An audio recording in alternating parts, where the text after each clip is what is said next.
Hi everybody, it's great to be here, and this is the first stand-up that I've done as the leader of the opposition. I'm looking forward to a good ongoing dialogue with all of you as we take on the government and change the government in 12 months' time. Today I have been talking with my colleagues. We are preparing for tomorrow's important caucus meeting where we will be electing a new deputy leader, which may or may not be the same deputy leader, and we will be whips, which may or may not be the same whips. Those are constitutional processes which the will undertake. We've also been discussing some new structures and processes for the office of the Leader of the Opposition, and we will be in dialogue with our staff members about some of those processes. We are going to a war footing. We are going to be taking on the key government. We are in campaign mode from day one, and we intend to be the government as soon as that election is called. You're going to have to fight the wars in your own party though first. Peace is breaking out all over the place, Barry, and you will see in the next couple of days just how good the data is. Why do you believe, given that the vote was majority support for Grant Robertson rather than yourself and caucus? We are blessed with a constitution that puts all of those historical discussions out in the open, on the stage for all our members to decide. All of the feedback from all of my colleagues has been that the result was a very strong mandate, and they are all backing the new leadership. Will you make a recommendation for the deputy? Will you recommend Grant Robertson? I will be making a recommendation for the deputy leadership, but I won't be discussing today who that is. Will we know after tomorrow, though? Of course, you will know after tomorrow. What about the front bench? I will be announcing in roughly 1 week's time a cabinet and caucus reshuffle, which will include a full list of portfolios. So who comes out on the front bench tomorrow, for example? I'm not discussing any of those positions until we've announced it. Are you making recommendations regarding the whips? Yes, I will be. But we'll see who comes out tomorrow. Presumably they'll be the old front bench, unchanged. Oh, look, in the House this week at interim, people will be sitting, they've always been sitting, people will have the same roles until the new lineup is announced in roughly a week's time. Have you made any decisions about a chief of staff or chief secretary and any of those things? I am examining those issues. There will be a change in the Chief of Staff, but that position has not yet been confirmed. What style of leadership can we expect from David Cunliffe? Direct, considered, and we will be maintaining the momentum and taking the fight to the key government. We are in this election to win. What will be your first targets at question time tomorrow? What topics will you be raising against the Prime Minister? You'll see that around about 10 o'clock when the questions come in. What will your tactics be for taking them on? Sorry? What will your tactics be for taking them on? I'm going to be doing what I have always done, which is to fight the issues vigorously, but not to play the person. I don't believe the way to impress the New Zealand public is to play personal or dirty in any way. I'm just simply going to be highlighting the issues that I believe aren't in the interests of New Zealanders, where the government's on the wrong side of the line. It's as simple as that. I think New Zealanders want their country back. You said that peace would be breaking out all over the place and we'd see that in the next couple of days. Is the first sign of that going to be the deputy leadership? Or is it a clear signal from that peace is breaking out? I think discussions in the caucus are going very, very well, and without prejudice what the final lineup will look like, because those discussions are still ongoing. I absolutely believe that I have the solid support of all of my caucus colleagues. And can I just say, they are professionals, and I'm proud to be part of this team. I think person for person, we outgun the National front bench by a long chalk, and I could not wish for a better group of colleagues to be working with. What do you say to the wider Labour Party though, because there are supporters of yours already on Facebook saying that those MPs who didn't vote for you should fall on their sword and go? There is a new train union station. I want everybody on it, and there will be one set of rules for all. There will be a meritocracy. We will do the very best we can for the whole party and for New Zealanders. Any history is history. I have no personal prejudices against any member of caucus. I will be leading for the whole caucus to get the best out of the whole team. So you don't expect anyone to fall on their sword then? I am not expecting people to fall on swords. That is a matter for them.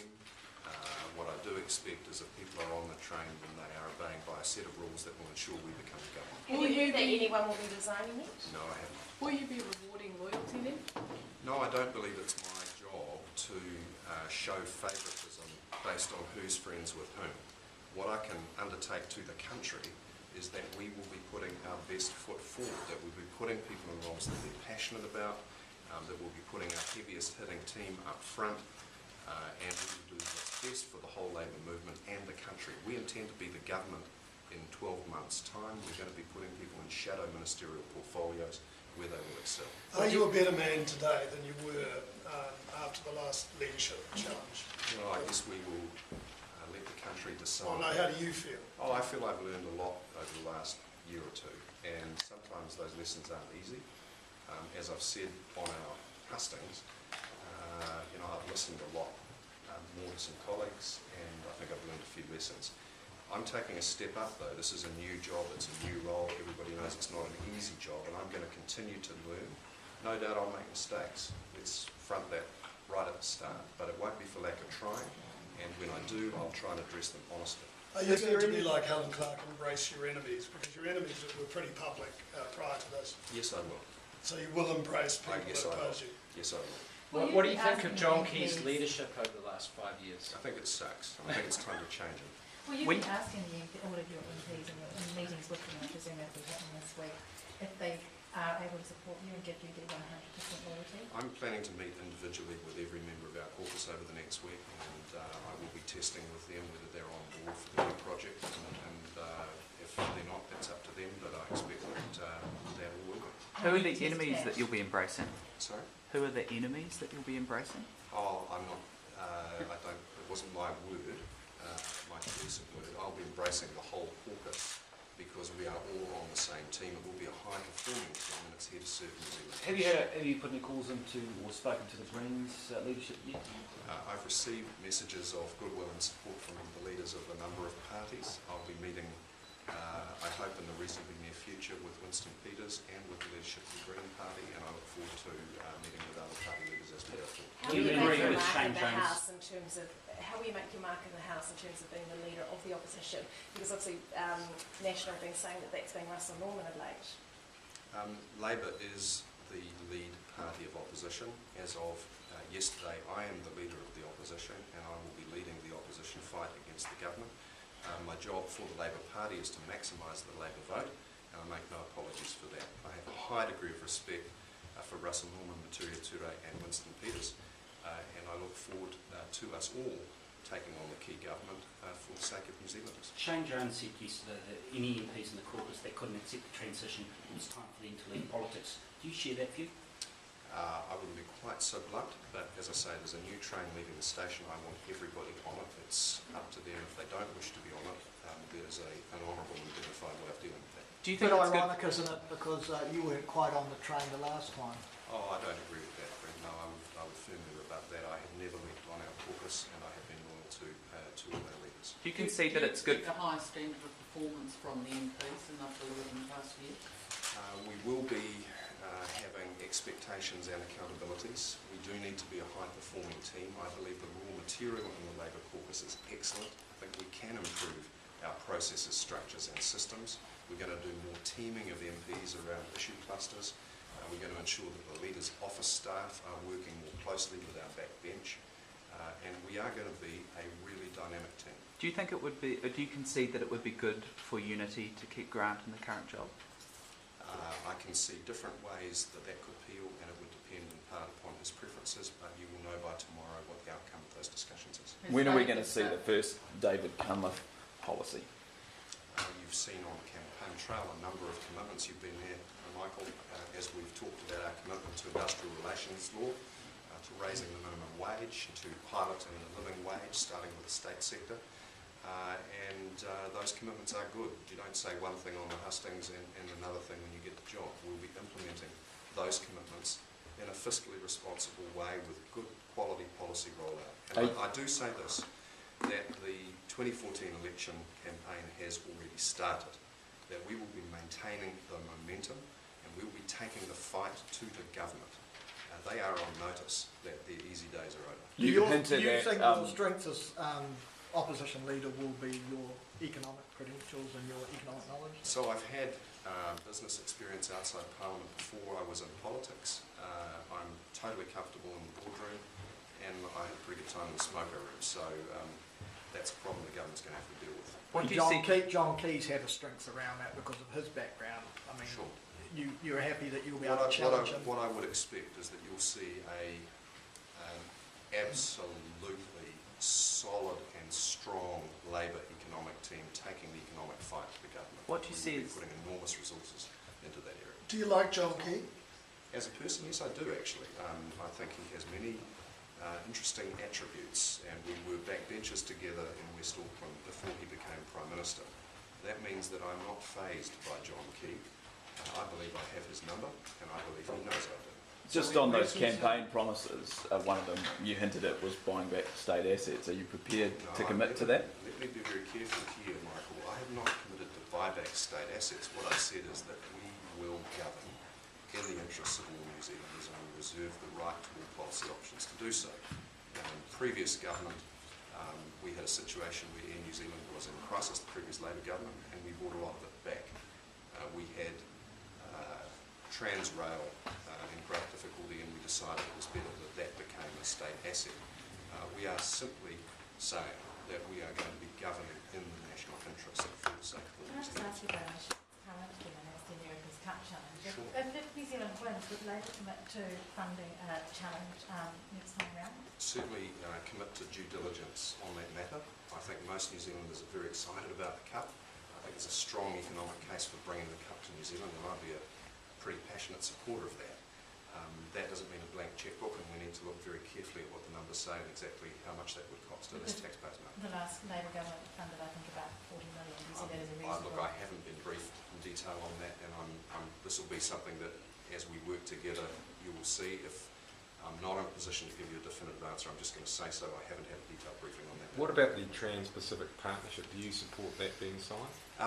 That's another issue where I'm going to need to get a detailed briefing. I think that's going to be a very interesting and quite difficult and complex issue for New Zealand. I would encourage the government to have the courage of its convictions and put a negotiating draft into the public domain so New Zealanders can make up their own minds. So you don't actually have a position on the TPP? You don't think it should be signed? That'll be a matter, well, you've just, with respect, Patrick, said two different things in one sentence. We have not yet seen the draft. We understand the concept. There are some real fish hooks in it. Investor-state relations are one. Farm Act is another. The intellectual property rules are another. The degree and rate of upside in our agricultural trade opportunities is unknown. So my challenge to Mr Key's government is to have the courage of its convictions and put that information in the public domain so that the debate can begin. The Prime Minister asked about the Pension Age, the Superannuation Age, because when you were on the hustings, you talked about Labour members not being comfortable with that policy and that it might have to be revisited. I'm not sure I used those words, Tracy. I think I said that what I was committed to was the dual principles of sustainable superannuation that mean that we protect our universal old age pension and also equity and fairness so that disadvantaged groups and individuals who couldn't continue working any longer are fully protected. Now, the fine print of that we need to discuss as a caucus. We do need to make superannuation sustainable. You said Labour usually governs when it enjoys the support of Māori, and obviously it's still early days, but in terms of entrenching the Māori seats, I mean, where's your position on that? On the day of our election, I was invited to a Tainui iwi pōkai at Port Waikato, and it was a very important moment for me.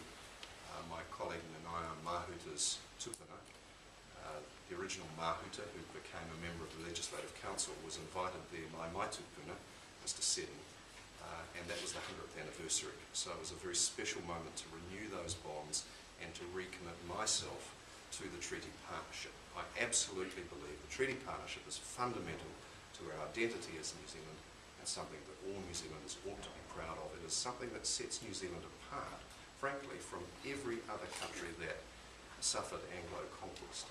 So do you think the Māori seats need to be entrenched in New Zealand law to ensure that Māori voice is a continuous thing in the New Zealand Parliament? That's a rather different question, and I would want to consult further with my Mara Caucus colleagues on that matter. The Prime Minister seems to think Chorus could go broke if it has to abide by the Commerce Commission ruling on the copper broadband. Do you share that view? I think the Prime Minister is grossly overstating Minister is inappropriately engaging in meddling in a regulatory process which ought to be transparent and legally binding.